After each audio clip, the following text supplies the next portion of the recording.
Hola amigos, sean todos bienvenidos a este nuevo encuentro en el Rincón de la Fe. En esta oportunidad nos encontramos con el Padre George González. Bienvenido nuevamente a estos encuentros, a esta formación espiritual, personal y esta casuística teológica que queremos llevar a cabo para todas aquellas personas que tienen tantas interrogantes y que desean conocer más sobre la función como sacerdote, como persona, como guía espiritual. Es por ello, Padre, que darle la bienvenida al Rincón de la Fe. Bienvenido, Padre.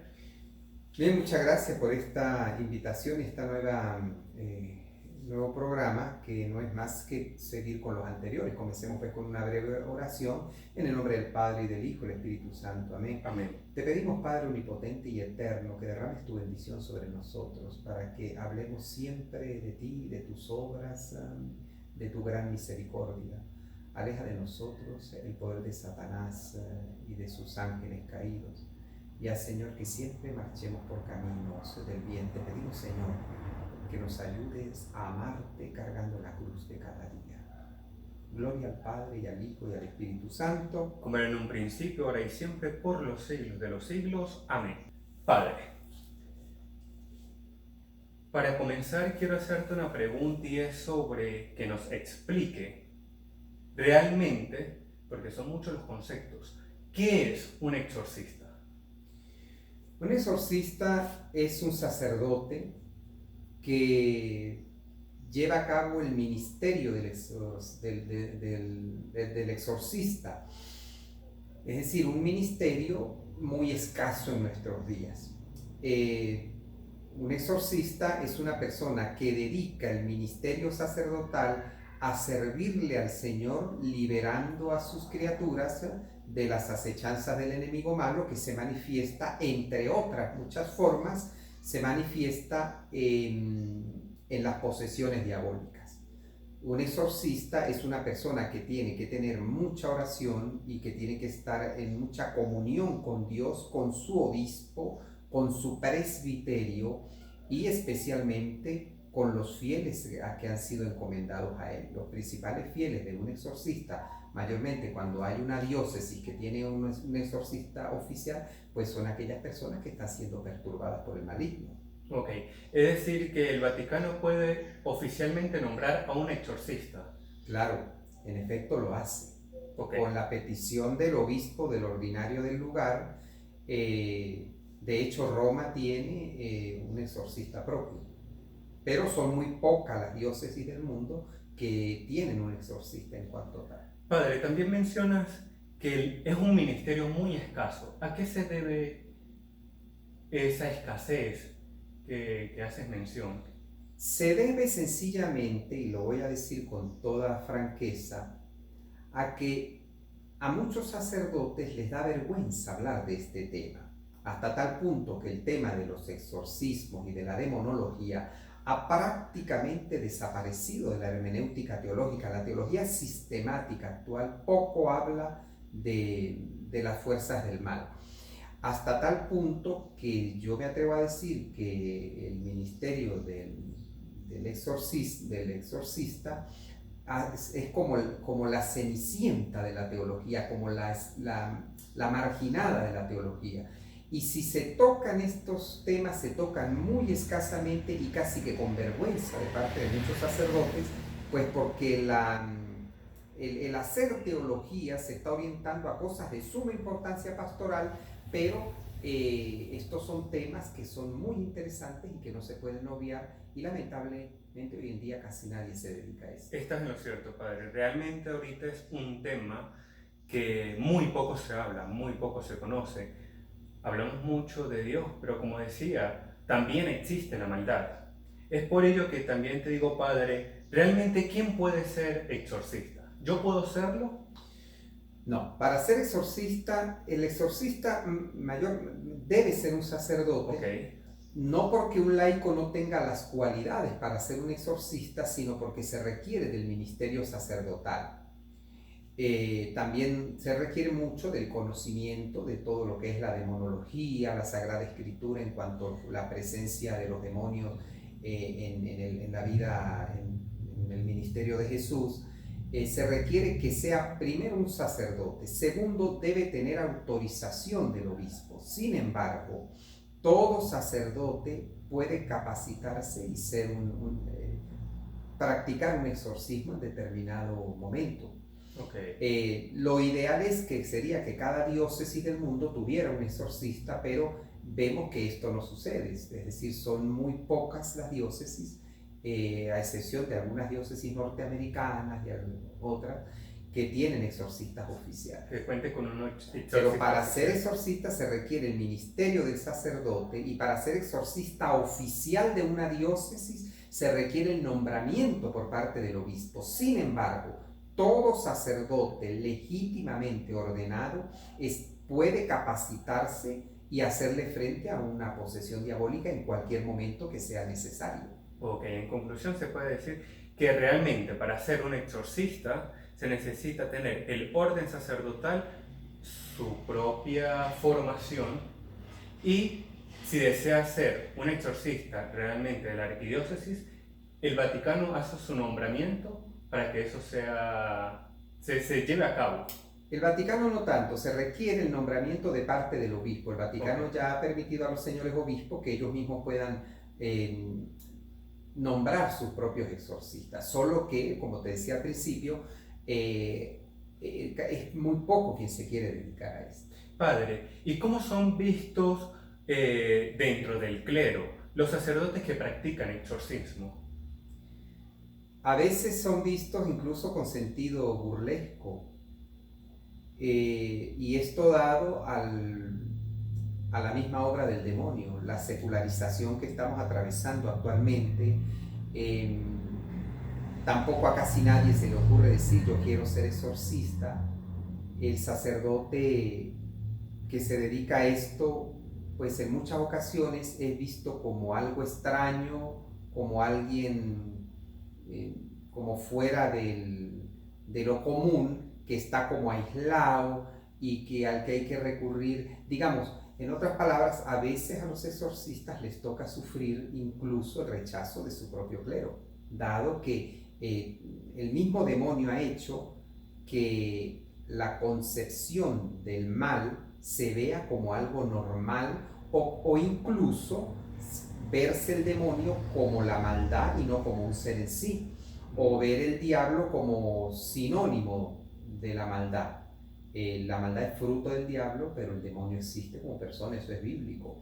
De manera pues que el que se dedica a esto tiene que saber que incluso puede tener el rechazo de sus mismos compañeros. Y de la burla, como tú bien mencionas, Padre, porque lo mencionaste nuevamente, que hay muchos sacerdotes que rechazan o no enfrentan realmente cuando sucede esto, cuando sucede una posesión de una persona. Es como un sentido de, tal vez de miedo, en no querer enfrentarse. Yo diría que lo que hay es un desconocimiento del asunto. Si vemos en los pensum de estudio de los seminarios del mundo, la demonología prácticamente desapareció. Se toca escasamente en algunas cátedras como algo que se mira de reojo, pero escasamente desapareció, y nadie ama aquello que no conoce. Es decir, en los seminarios no se está enseñando casi a luchar contra el dominio de Satanás, y eso mismo es obra del demonio, porque para que un exorcista pueda luchar contra Satanás se requiere que esté en comunión con la iglesia y con la iglesia que fundó Cristo. Esto no quiere decir que las otras religiones no puedan luchar contra el demonio, pero oficialmente la iglesia que fundó Cristo, pues la iglesia católica, se requiere que el exorcista esté en comunión con la iglesia, pero como hay un desconocimiento de estos temas, lamentablemente se ven incluso con sentido de burla o como algo obsoleto, algo caduco, algo que quedó en el pasado y que ha sido superado con los avances de la psicología y de la psiquiatría, hasta tal punto que yo he visto casos de personas que están siendo perturbadas por un espíritu y lo que hacen es que los remiten a un psiquiatra o a un psicólogo que ejercen un papel muy importante, pero que en cuanto a la expulsión de un demonio no es el campo que les compete a ellos. Sí. Y lo que se hace es alargar el sufrimiento de la persona. Padre, mencionaste varios aspectos importantes. hablaba sobre el desconocimiento que ahora o actualmente se vive en una formación dentro del seminario. Hablabas también que la secularización ha sido uno de los factores que también influye, y la teología sistemática, que toca algunos puntos muy importantes actualmente, pero que también ha dejado de lado otras que realmente existen.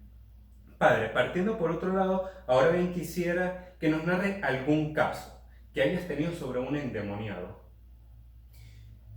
He tenido varios casos, entre ellos, yo recuerdo en una de las parroquias que tuve, en una ocasión me llevan a una joven que pegaba unos chillidos como los de un cerdo, y que cualquier persona se daba cuenta que no eran, que un ser humano es imposible que chille así.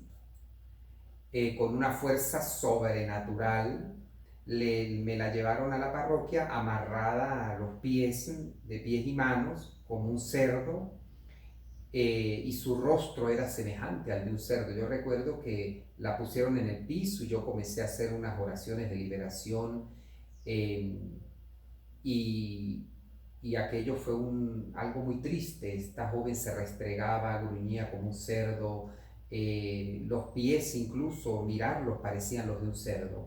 Ese fue un caso bastante fuerte y nos estuvimos hasta altas horas de la madrugada, y bendito Dios que logramos liberarla de aquello, ¿no?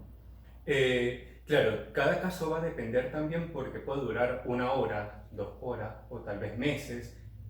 Eso, ¿cómo a medida que va avanzando el tiempo o cómo se estipula realmente el tiempo de un endemoniado para hacer la expulsión del demonio?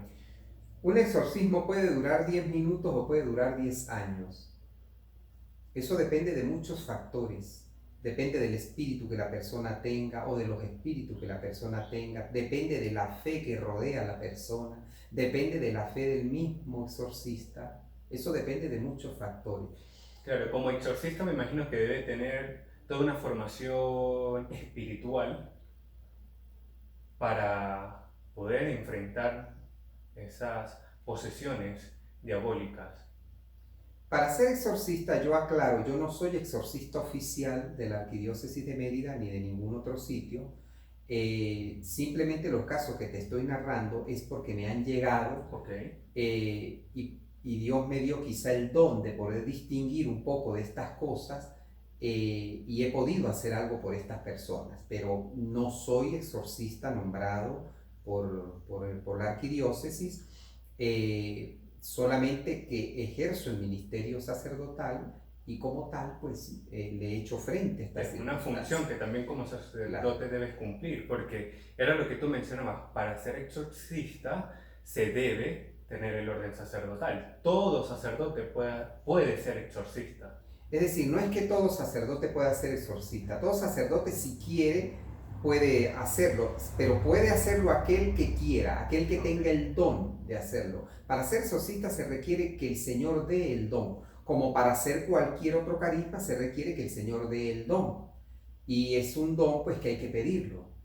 Eh, También hay que tener en cuenta que el 90% de las personas que llegan o han llegado, en mi caso, al despacho parroquial o aquí a mi casa, diciendo estar poseídos, lo que tienen son enfermedades mentales. Eso también es un caso, pues, que hay que verlo con lupa. Nosotros los curas no somos psicólogos, algunos sí, tampoco somos psiquiatras. Entonces, en ese caso, uno remite a la persona donde un especialista, pero casi que el 90% de los casos no son posesiones, ni perturbaciones, ni maleficios, ni nada de esto, sino enfermedades mentales que requieren ayuda de un profesional. Pero sí he tenido casos que yo me atrevo a decir que verdaderamente era algo demoníaco lo que la persona tenía, como el que te acabo de narrar. Claro. Hace algunos momentos.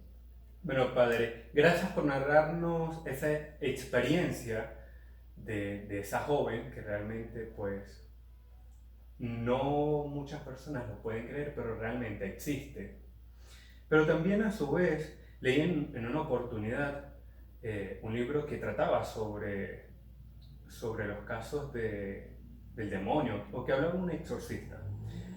Y nos puedes hablar de manera muy concreta qué es una posesión diabólica, que era lo que hablábamos anteriormente, que es una vejación diabólica y qué es una perturbación. Es decir, todo eso son obras del demonio. Se habla de posesión diabólica cuando se cree que un espíritu está dentro de una persona y uno se da cuenta por la forma de la persona actuar. La persona asume una fuerza extraordinaria y esto no lo estoy diciendo yo, esto es bíblico. Cuando vemos que Jesucristo se enfrentó al endemoniado en la tierra de los Gerasenos, rompía hasta las cadenas con las que lo amarraban. Un endemoniado, en una ocasión me llevaron una señora a mí que la tenían como entre 10 personas y no la podían sostener. También ellos, la voz les cambia, una fuerza exabrupta, reaccionan con mucha violencia a las cosas sagradas, a los símbolos sagrados y a los sacramentos y sacramentales. Por ejemplo, ellos le tienen mucho terror al Santo Crisma, le tienen mucho miedo al agua bendita. El demonio trata en la medida de lo posible de hablarle a la memoria del sacerdote, a la mente del sacerdote, sin que los demás lo estén escuchando, sino que lo escucha solamente uno. Y pues las perturbaciones, digamos, es algo ya un poco más sencillo, eso no es una posesión, No es tan porque grave. puede ser que una persona no esté poseída, pero esté siendo perturbada por el enemigo, por el maligno, y esas cosas las hay. Por ejemplo, hay casas en las que prácticamente no se puede vivir. Se escucha ruido, la gente no puede dormir, abren las llaves, la persona del agua, la persona baja y no ve, a revisar y no ve nada. Sienten que las puertas se abren y se cierran y suben y no es nada. Todo eso son perturbaciones porque el demonio es el padre de la mentira, es el padre del engaño y mediante engaños trata de perturbar a una persona. Por ejemplo, hay personas que creen que están muy mal y se deprimen y ven el mundo muy oscuro y tenebroso, pero en el fondo eso no es así. Ese sentimiento que tienen de frustración puede ser perturbación del maligno que los hace sentir así. Y así entre tanto, Claro. Porque es que un programa así como este tan breve no da para hablar escuetamente de tantos casos. Sí, por eso te mencionaba también hablarlo de manera muy concreta. Y en definitiva, la centralidad para todo es Cristo. Es el que nos permite salvarnos y solo en su nombre podemos vencer y librarnos del enemigo de la salvación como Satanás. Agradecerle, Padre, por este nuevo encuentro, esta nueva formación, de querer compartir parte de sus experiencias y conocimientos con nosotros en el rincón de la fe. Muchísimas gracias, Padre. Que Dios los bendiga.